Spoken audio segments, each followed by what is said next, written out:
Breaking overnight, city crews are trying to make emergency repairs to an electric pole that fell and now has a busy road on the northwest side closed. Olivia FECTEAU live on the scene with how long it could take to get the road back open. Olivia?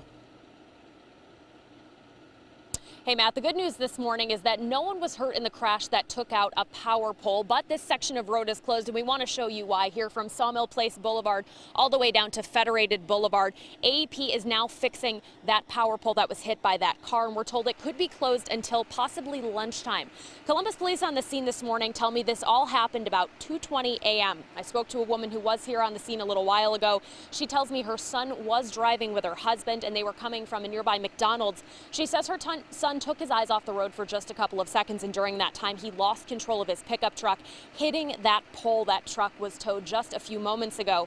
The AEP worker here on the scene this morning told me he did kill the power to that pole, and he said that only will affect the power for one customer on this section of road. He tells me this road will likely be closed at this point until lunchtime, although he says he's hoping the repairs are finished sooner than that. In the meantime, Columbus police are here blocking that road until this is all fixed. We are live in Northwest Columbus. Olivia FECTEAU, NBC4.